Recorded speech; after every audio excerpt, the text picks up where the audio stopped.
Ya, salam semuanya. Ada sukacita? Amin. Kembalian kanan kirimu dengan senyum sukacita. Iya. Kenapa saya katakan senyum dengan senyum sukacita? Karena rupanya ada orang senyum tapi terpaksa ya, tidak sukacita ya. Biasanya kalau senyumnya terpaksa itu kayak apa ya? Senyum ikan lele, Pak. Senyum ikan lele. Ikan lele bisa tersenyum ya. Kalau gitu nanti selesai ibadah, yuk kita buktikan rame-rame ke belakang karena di belakang banyak ikan lele. Iya. Dan saudara-saudara yang kasih, seperti yang sudah saya sampaikan di bukan saya sampaikan ya, saya upload di grup kita firman Tuhan ya, buka itu di grup saudara yang kasih. Hari ini kita berbicara tentang sikap hati ya. Kenapa saudara yang kasih? Karena ini sangat penting sekali, karena hati itu menentukan ya. Kita diberkati Tuhan, kita tidak diberkati Tuhan ya, itu hati yang menentukan ya. Maka itu saya kalau pinjem saudara kita dari sebelah itu ya. Ada lagunya, jagalah hati. Jagalah hati ya. Jangan memodai. Jagalah hati, jangan memodai. Ya, itu sebetulnya ungkapan ya Alkitabiah. Ya. Alkitabiah. Baik saudara-saudara yang kasih, ayatnya itu hampir mirip-mirip saudara-saudara yang kasih dalam Amsal yang keempat ayat 23 ya.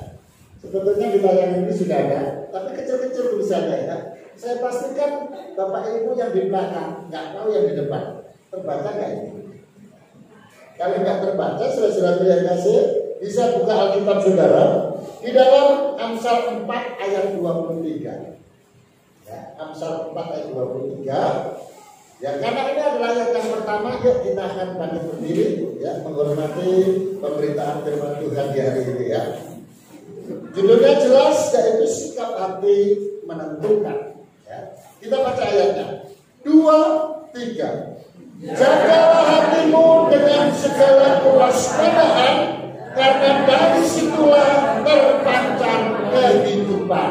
Amin. Silakan duduk. Ya, sederhana sudah ya, kalimatnya pendek ya, tergolong pendek saudara-saudaraku ya, tetapi mempunyai makna yang sangat mendalam dan sangat bagus sekali saudara-saudara ya.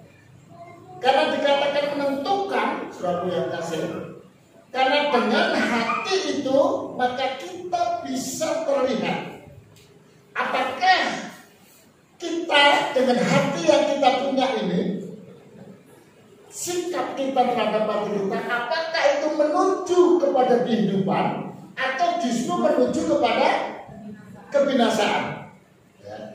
Karena jalannya cuma lebar dan sempit, mana yang kau pilih kan gitu ya. Jadi ini pilihan kita ya. Dan pilihan itu bukan hanya sekedar aku pilih itu selesai, bukan ya. Saudara, waktu saya melayani di penjara, jelas kasusnya, dia pembunuh pemerkosa ya. Dalam bahasa Alkitab dia berdosa. Orang yang berdosa ya. Maksud saya nikah hari semalam, hari Kamis kan gitu kan. Kalau Allah itu kudus, tempatnya kudus, yang boleh masuk adalah orang yang kudus. Maka tentu orang yang berdosa tidak akan masuk kepada jalan kehidupan. Nah, kalau nggak jalan kehidupan pasti jalan kebinasaan. Ya. Nah, saudara-saudara yang kasih, maka dari itu firman Tuhan menyatakan jagalah segala kewaspadaan. Kalimat kewaspadaan yang diambil dari kata dasar waspada. Ya, waspada penuh dengan kehati-hatian, penuh dengan ketelitian. Ya, fokus. Ya, ini yang Tuhan mau, saudara-saudara yang kasih. Hati kita masing-masing. Ya. Nah, hanya saja saudaraku, orang lain tidak bisa memahami seluruhnya, tidak bisa mengerti apa yang ada di dalam hati kita. Ya. Suami istri pun, ya. Suami saya dengan ibu gembala. Ya. Nah, sebenarnya apa yang ada di dalam isi hati ibu gembala secara spesifik saya tidak bisa memahaminya. Ya. Kalau itu tidak diungkapkan. Nah, diungkapkan bisa melalui kata-kata. Diungkapkan bisa melalui action. Ya. Sikap. Aku bisa ngerti, gitu kan. Nah, tapi keinginan hati, isi hati ibu gembala yang tidak dinyatakan dengan action, yang tidak dikatakan dalam perkataan, ya aku nggak ngerti. Ya, nggak ngerti. Nah, sesuatu itu akhirnya tidak dipahami, tidak dimengerti, menjadi sebuah rahasia. Kan gitu. Ya. Nah, ketika tidak memahami, tidak ada keterbukaan, ini yang membuat timbul kecurigaan. Ya, kan gitu. Kenapa? Karena aku ingin lakukan seperti ini. Ternyata, contohnya akan diberi ibu gembala tidak suka dengan itu. Tapi nggak terungkapkan, kan gitu kan. Baik itu secara action maupun secara pernyataan. Nah, ketika itu terjadi di pupuk, menimbulkan kecurigaan, lalu saling tidak percaya, akhirnya berantem. Ya, berantem saudara-saudara. Ya, baik saudara-saudara yang kasih.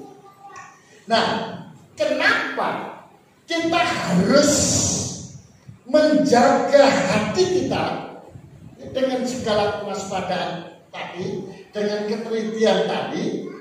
Karena Amsal memahami bahwasanya dari hati itulah, ya di situ dikatakan karena dari situlah, karena dari hati itulah terpancar kehidupan. Ya, jadi hati itu menentukan. Ya, nah Amsal mengingatkan bagaimana kita mempunyai sikap hati. Ya, jadi sikap hati kita begitu penting sehingga hati sangat menentukan perkenanan Tuhan dalam kehidupan kita. Dari hati itu, ya, kita dikenal Tuhan atau tidak dikenal Tuhan itu dari hati. Ya. Kita mengatakan ada seorang bapak mempunyai 2 anak. Ya, kan? Lalu kemudian dia berkata kepada anak yang sulung, "Anakku, ya, pergi ke ladang." Yang pertama itu jawabannya apa? Gak mau. Gak mau. Ya. Tapi direnung-renungkan. Ya. Itu kan bapakku. Aku disuruh ke ladang kan, ya untuk makanku dan lain sebagainya. Sadar dia, ya. Akhirnya dia pergi. Ya. Kalau melihat awalnya, gak mau aku. Ya. Orang yang tidak mau perintah orang tua di dalam hukum yang jumlahnya berapa itu dalam perjanjian lama itu? 10 hukum. Nah, salah satunya kita anak harus menghormati orang tua. Ya. Tapi kalau nggak mau disuruh itu namanya nggak menghormati orang tua. Ya, maka kita berpikir agak beres di hatinya kan gitu kan. Iya. Nah seringkali kita melihat apa yang dilihat di mata kita. Itulah kita manusia. Tapi sesungguhnya Tuhan itu bisa melihat sampai ke dasar hati. Ya. Begitu juga ketika bapak ini bilang sama bungsu, si bungsu pergi ke ladang. Baik bapak. Gitu. Pertama nampaknya kan hebat ini. Iya. Setelah direnungkan abangku aja disuruh nggak mau. Ya kan gitu. Dengarnya kan nggak mau ya gitu kan. Ada nggak mau aku. Ya. Padahal tadi jawabnya mau. Iya, tapi nggak berangkat. Maka dari itu kita punya hati. Ya. Orang yang hatinya itu ada Tuhan, ya, berkenan kepada Tuhan, dia itu tidak akan bisa tidak melakukan yang baik. Ya, artinya apa? Otomatis baik. Ya. Kalau toh dia mengatakan tidak apa, ya, pasti segera mungkin dia akan berubah. Ya. Tapi kalau dia tidak diperkenankan Tuhan, tidak ada dalam perkenanan Tuhan, ya, tidak, maka seterusnya tidak. Ya. Iya. Mari kita belajar dari kehidupan Raja Daud. Ya. Iya. Memiliki hati yang berkenan kepada Tuhan. Ya, kita lihat. Next. Ini Raja Daud. Terbaca itu 1 Samuel 13. Nggak bisa dibesarkan kan? 1 Samuel 13 ya. Ayat yang ke-14. Ayat yang ke-24 ya. Ayat yang ke-24 ya. 1 Samuel pasal 13 ayat 24 ya.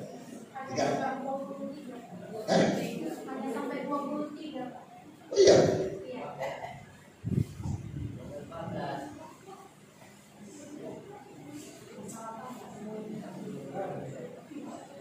Itu saya saja.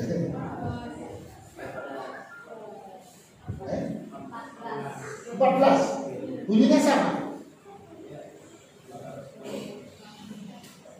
Malum sudah muda ya. Pasal 14 ayat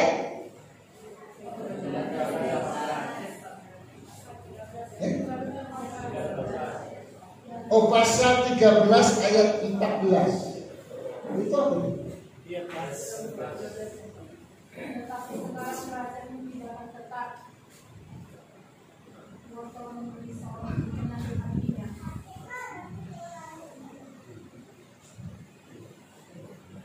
Tetapi sekarang ya, itu ayat 14 ya? Iya. Oh, berarti mata aku. Aku baca pada depannya 14 juga. Baik, kita akan baca bersama 2, 3. Tetapi sekarang kerajaanmu tidak akan tetap. Tuhan telah memilih seorang yang berkenan di hatinya, ya, dan Tuhan telah menunjuk dia menjadi raja atas umatnya, karena engkau tidak mengikuti apa yang diperintahkan Tuhan kepadamu. Ya, saudara, ini ditujukan kepada Saul. Ya, Saul sudah jadi raja, diangkat oleh Tuhan. Ya.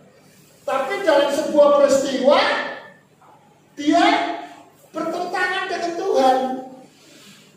Ya. Dia mau ambil peranan Nabi, siapa namanya? Halo, itu kitab apa tadi? Samuel, ya. Samuel itu adalah Nabi. Ya. Mempersembahkan persembahan kepada Tuhan itu adalah tugas Nabi, bukan tugas raja.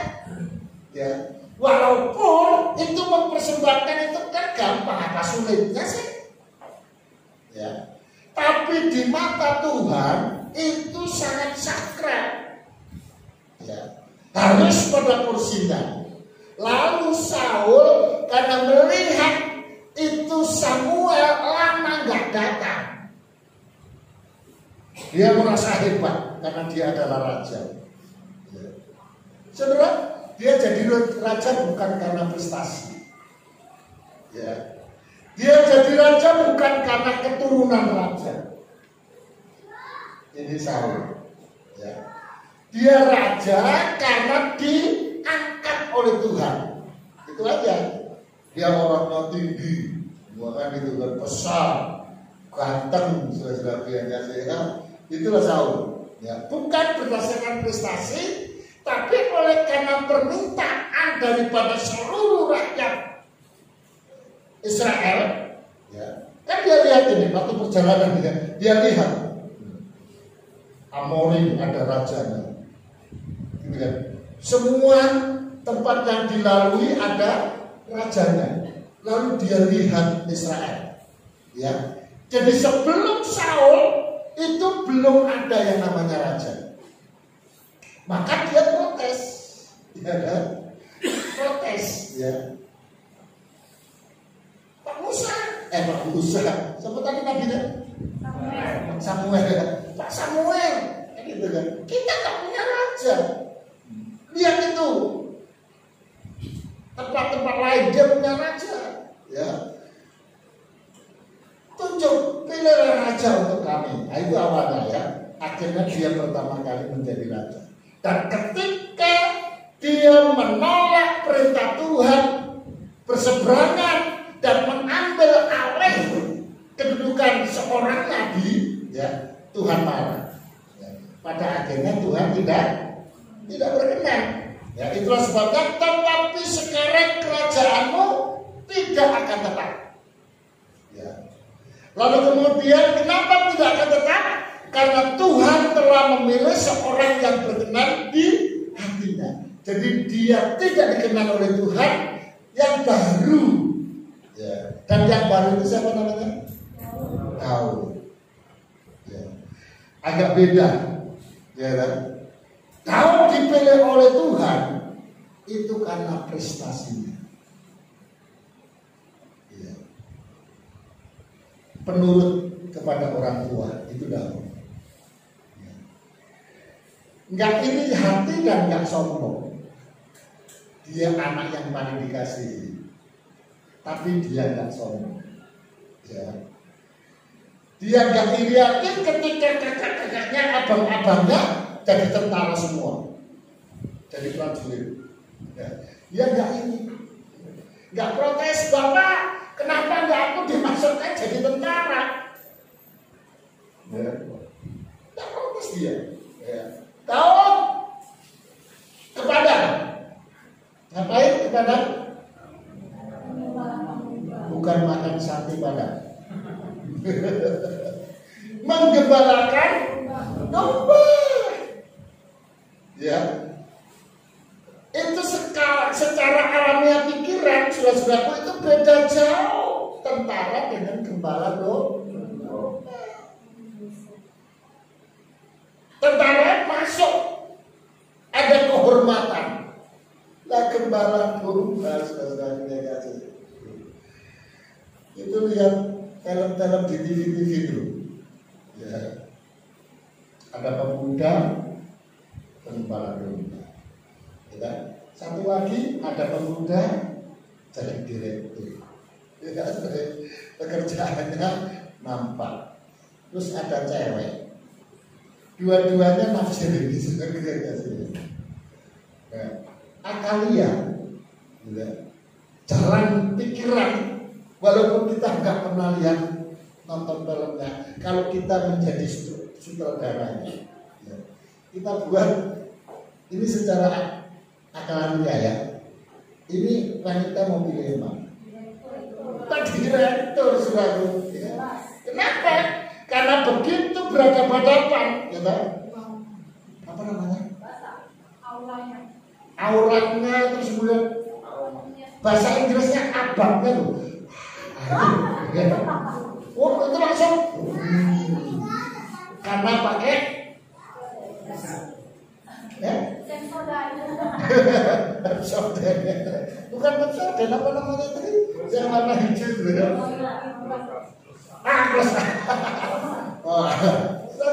Begitu penggambaran domba belum baru lewat.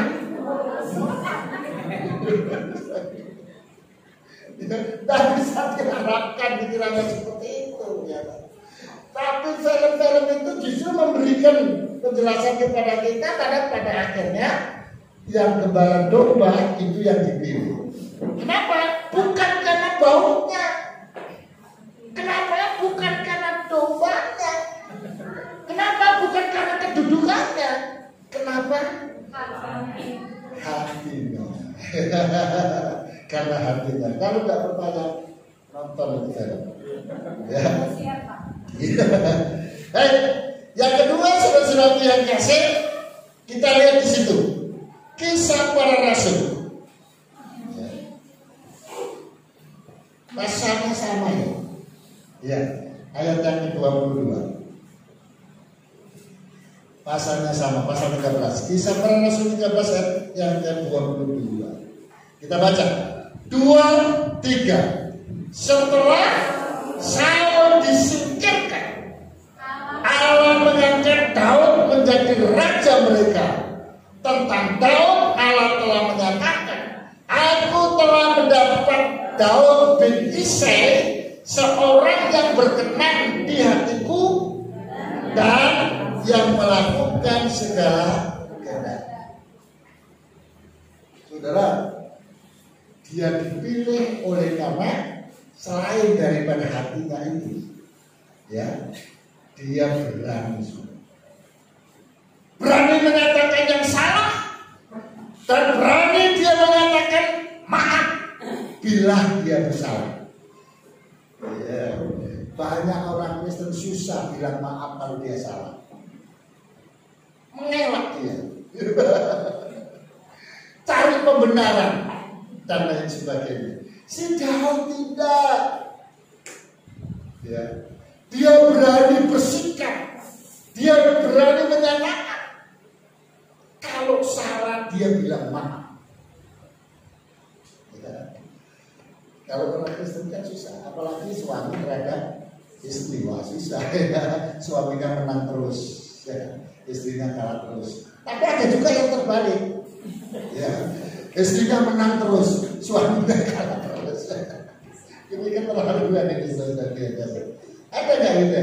Suaminya itu kalah terus ya, istrinya aja yang menang. Oh ada ya. Tapi itu bukan pengalaman ya. Oh kenyataan ya. Saudara sesuatu yang kasih. Kita lihat next. Daud itu adalah manusia biasa, sama seperti kita. Ayo Pak, next. Iya. Siapakah Daud? Ya.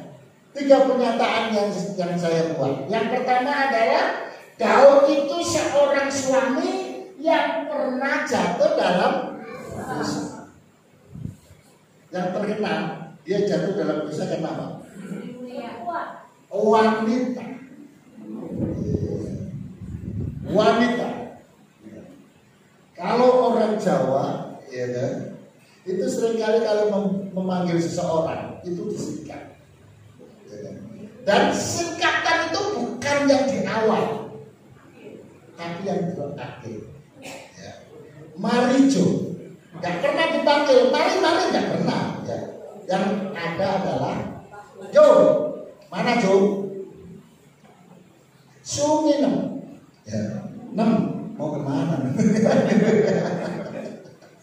Mama aku namakan sendiri.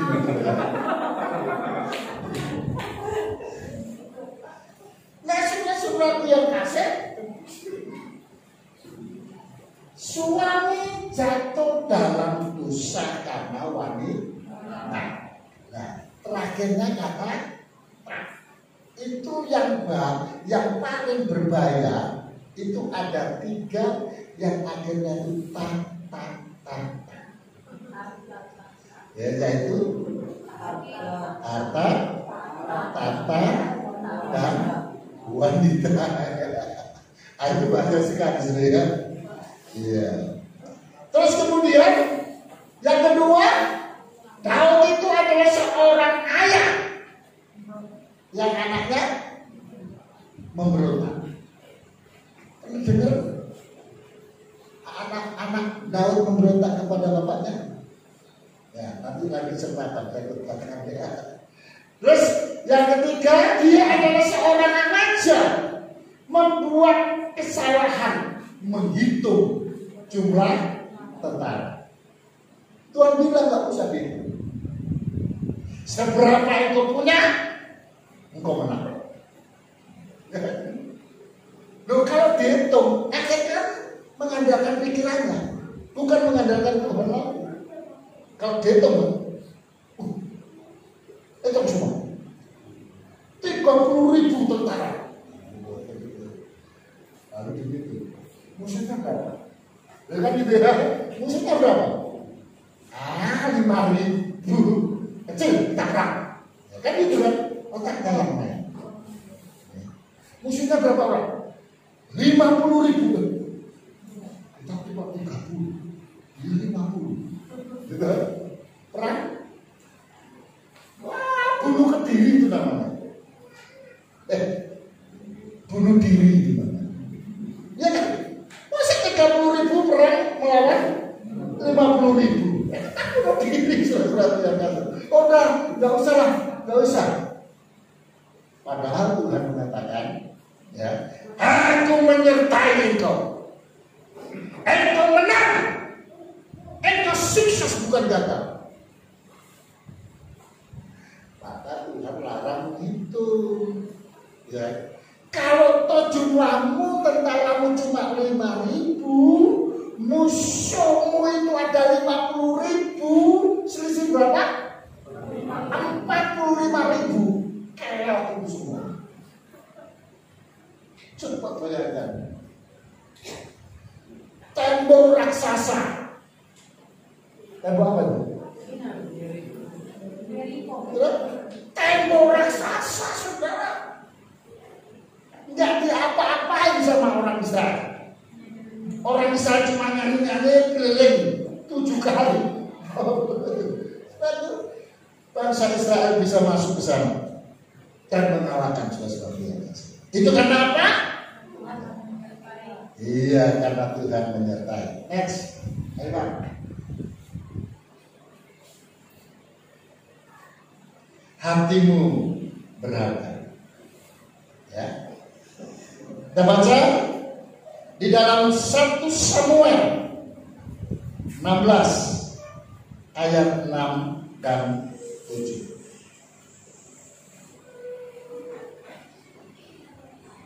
Kita baca 2, 3. Tetapi berfirmanlah Tuhan kepada Samuel, janganlah pandang parasnya atau perawakan yang tinggi, sebab aku telah menolaknya.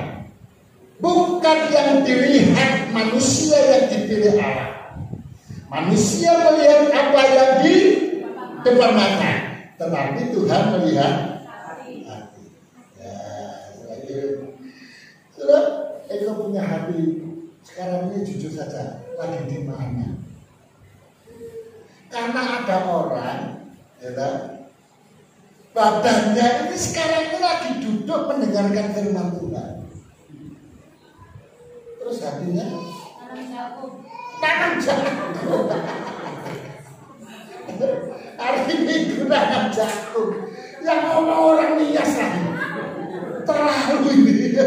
Padahal kalau di nias itu aslinya hari Minggu gak boleh kerja. Tapi mabuk-mabukan salah kaprah. Aku harus, ya kenapa? Karena pagi-pagi harus jalan jauh naik gunung, terus turun gunung lewat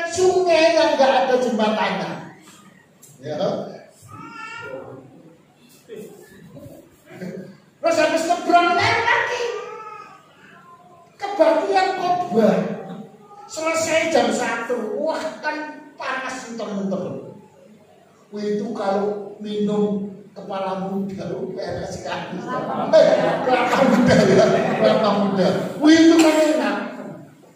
Saya bilang tolong dong, karena begitu saya keluar dari gereja, di depan gereja banyak kelapa muda ya. Wah, kelapa muda sudah biasa. Aku bilang, Bang, yang muda-muda, tolong dong kelapa. Ya. Apa dibilang? Pak Pendeta, ini hari Minggu, hari Sabat, kabur. Hari itu juga setelah kami ngobrol-ngobrol makan pulang minum dua. Jangan ngomong siapa-siapa ya. Nanti yang orangnya setara sama aku.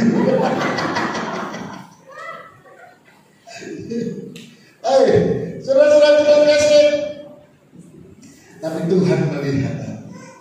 Ya, yuk kita koreksi diri kita. Adakah hati kita ada di gereja ini bersama dengan tubuh? Jangan kebun ya. Lo macam-macam. Ada yang saya khotbah, surah-surahku yang kasih di belakang sana. Tak pikir, amin. Hebat, yes. Begitu dengar ngoroknya, baru ketahuan dia. Hatinya gak tahu kemana-mana. Pokoknya itulah. Baik, saudara-saudara yang kasih. Jadi ada perbedaan antara Daud dan Saul. Walaupun keduanya diurapi menjadi raja dan menghadapi kondisi yang relatif sama, namun keduanya memiliki sikap hati yang berbeda. Maka itu Saul ditolak, Daud diterima. Ya, ya. Ini antara Daud dan Saul. Ya. Saudara perhatikan di situ. Soal Daud sekarang. Di dalam 1 Samuel 16 ayat 11. 1 Samuel 16 ayat 11 dikatakan begini. Lalu Samuel berkata kepada Isai. Siapakah dia Isai? Bapaknya Daud. Ya. Inikah anakmu semuanya? Jawabnya, masih tinggal yang bungsu. Ya kan? Waktu anak pertama. Ya kan? Karena mau diulang jadi raja. Ya, Pak Isai, anakmu ada yang satu dipilih Tuhan. Ya. Mana anakmu? Dipanggil anak yang pertama. Anak yang pertama enak. Tinggi, ganteng, gagah. Bukan gini, jangan ganteng pun kalau jalan kayak gini kan repot sudah ya. Kalau jadi raja ya. Sebenarnya yang kasih gagah. Langsung Samuel berpikir luar biasa, orang yang dipilih oleh Tuhan. Tapi apa kata Tuhan? Saul bukan itu. Makanya manusia melihat yang di depan mata, tapi hatinya tidak. Samuel seorang nabi tidak tahu hati seseorang, tapi Tuhan tak. Anak yang kedua lewat ya. Karena sudah Tuhan bilang kan tadi, bukan. Anak yang ketiga lewat. Semuanya sudah. Yang di rumah kan gitu kan. Lalu bingung nggak sih Samuel? Enggak semua kan gitu kan. Makanya ditanya, Pak Isai, apakah ini semua anakmu? Oh enggak, masih ada satu lagi. Ya kan? Lagi di Ladang. Ladang atau padang? Padang yang benar ya. Karena kalau ladang itu tempat jagung ditanam. Tapi kalau ladang, padang tempat rumput kan gitu kan. Saudara-saudaraku yang kasih, begitu pula. Ini dia. Ya. Nah, sistemnya berbeda, caranya berbeda. Ya. Coba kita lihat si Saul. Ya. 1 Samuel pada pasal 10 ayat 20 dan ayat yang ke-27. Ya. 1 Samuel pada pasal 10 ayat 22 dan 27.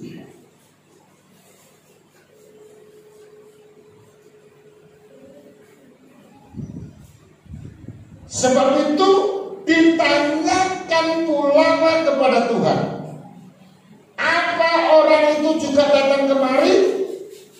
Ya, maksudnya Saul ya, mau diurapi jadi raja. Apakah anak itu, apakah orang itu juga datang kemari? Karena dilihat nggak nampak. Ya. Tuhan menjawab, sesungguhnya ia bersembunyi di antara barang-barang. Orang mau diurapi jadi raja ya, malah dia sembunyi, main-main saudara. Ya, beda dengan Daud. Ya. Jadi kalau kita ingin dikenal oleh Tuhan, jangan main-main. Kalau engkau melayani Tuhan, ingin perkenanan Tuhan, jangan main-main. Ya, melayani sungguh-sungguh, doa sungguh-sungguh, jadi semangat juga sungguh-sungguh. Tuhan masih banyak sudah.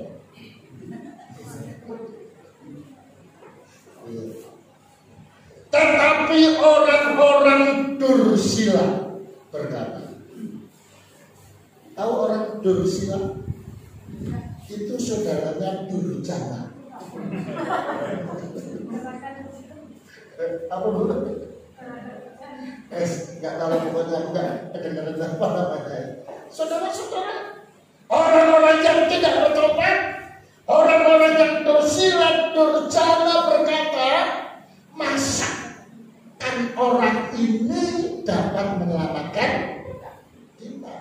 Maksudnya, masa Saul gini, orang kayak gini ya bisa jadi raja atas kita?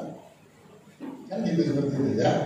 Ya, mereka menghina dia, menghina Saul, dan tidak membawa persembahan kepadanya, tetapi pura-pura tuli. Saul pura-pura tuli. Sudah main-main, umpet-umpetan, pura-pura tuli lagi. Saudara, banyak orang Kristen hidupnya seperti Saul, main-main. Ya. Padahal Tuhan katakan jangan tinggalkan pertemuan-pertemuan ibadah. Ya, saudara, waktu ibadah malah di rumah main-main sama Tuhan. Saudara. Waktu ibadah malah mabuk-mabukan, saudara yang kasih. Itu tentu mengecewakan Tuhan dan tidak akan diberkati, tidak diperkenan oleh Tuhan. Sudah begitu pura-pura. Ya, Tuhan katakan kembalikan milikku. Ya, 10% itulah sebabnya namanya perburuan. Orang yang main-main pura-pura tuli, nggak didengar, kan itu kan, ya nggak dilakukan. Bawalah persembahanmu ke rumah Tuhan, ujilah aku, kata Tuhan. Saudara-saudara yang kasih. Oke, kita lanjutkan. Memiliki keyakinan dalam Tuhan itu menentukan karya Tuhan. Ya, memiliki hati, memiliki keyakinan dalam Tuhan menentukan karya Tuhan. Ya. Kita lihat juga dalam ayatnya 1 Samuel pada pasal yang ke-17 ayat 1 ayat yang ke-32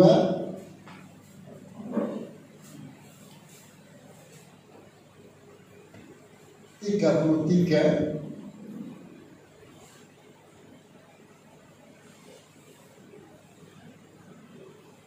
dan pasal 17 juga ayat yang ke-46.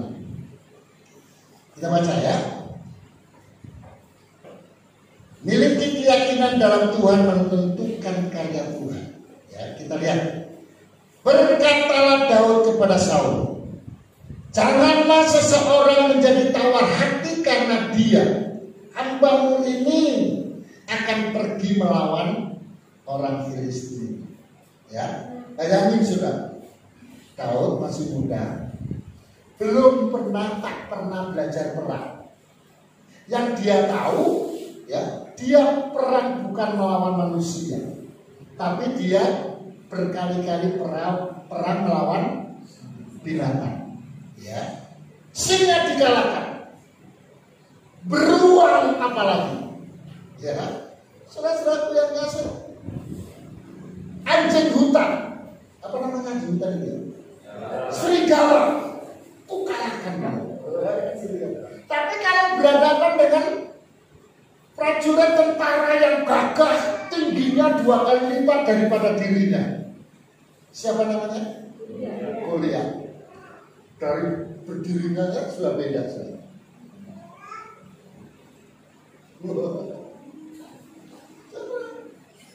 Di atas kertas Daud pasti keren.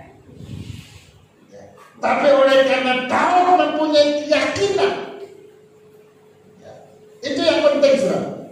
Karena memiliki keyakinan dalam Tuhan itu menentukan karya Tuhan. Itulah sebabnya ayat yang ke-33 dikatakan, tetapi Saul berkata kepada Daud, tidak mungkin engkau dapat menghadapi orang Filistin itu. Tidak mungkin kau bisa mengalahkan si Goliat itu. Ya. Untuk melawan dia tidak mungkin, sebab engkau masih muda. Bahasa yang lain, engkau masih anak-anak. Sedang dia sejak dari masa anak-anak, masa mudanya telah menjadi prajurit. Badannya sudah terbentuk. Ya, sudah biasa. Ya. Maka badan tentara ya tentu beda dengan badan kita. Ya. Dengan badan Pak Siburian beda. Ya. Dipegangi gini beda, sudah ya. Kalau tentara padat plus keras. Ya kan? Coba Pak SB, pegang dulu. Ini nama Siburian. Anda kayak diriku ya. Saudara-saudara yang kasih, gak mungkin itu bisa mengalahkan itu. Ya. Tapi apa kata Daud? Ini orang yang punya iman. Begitu begini lembek juga dia. Ya. Tapi dia mempunyai keyakinan iman yang tinggi. Dia katakan apa? Hari ini juga, coba bayangkan, hari ini juga Tuhan, dia nggak bilang aku akan binasakan dia, aku akan mengalahkan dia. Kalau hanya Daud, saudara-saudara, ya itu kan kayak ucok babat kalau bertarung tinju sama aku berani, saudara. Bapak segini, segini, dia benar, gini kan aja banget. Tapi sini aja. Begitu dia sampai dia sudah tinggal gini aja. Nah kayak gitu ya. Tapi oleh karena si Baba, si Daud mempunyai iman yang kuat, dia katakan apa? Hari ini juga Tuhan akan menyerahkan engkau ke dalam tanganku. Ya, Tuhan yang menyerahkan engkau ke dalam tanganku. Jadi yang berperang, yang berantem dengan Goliat bukan dia, bukan Daud, tapi siapa? Tuhan. Ya. Lalu kemudian, dan aku akan mengalahkan engkau dan memenggal kepalamu dari tubuhmu. Hari ini juga aku akan memberikan mayatmu dan mayat tentara orang. Ternyata bukan hanya Goliat. Coba bayangkan, yang dilawan oleh Daud bukan hanya Goliat, ya, dan mayat tentara orang Filistin kepada burung-burung di jangan dibalik ya, nanti bacanya kepada burung-burung di laut dan kepada binatang di udara ya, itu beda ya. Nah, saudara, orang-orangmu, tentaramu, tentara Filistin itu akan diberikan kepada burung-burung di udara dan kepada binatang-binatang liar, supaya seluruh bumi tahu bahwa Israel mempunyai kemenangan itu di pihak orang-orang yang punya iman kepada Tuhan. Ya, kemenangan itu akan diberikan kepada orang-orang yang menempatkan Tuhan. Ya, di atas segala-galanya di dalam hati dan pikiran. Hati kita di mana sekarang? Ya, Tuhan katakan ketika aku datang kembali lagi, adakah iman di bumi ini? Ya, orang yang beriman itu adalah orang yang menempatkan sikap hatinya kepada jalan yang lurus, kepada Tuhan yang akan membawa dia kepada kehidupan, ya. Tapi orang yang kebalikannya, kepada dunia dia sandarkan, kepada pikirannya dia sandarkan, kepada akalnya dia sandarkan, apalagi kepada pengaruh iblis, itu akan membawa kepada jalan kebinasaan. Tuhan memberkati.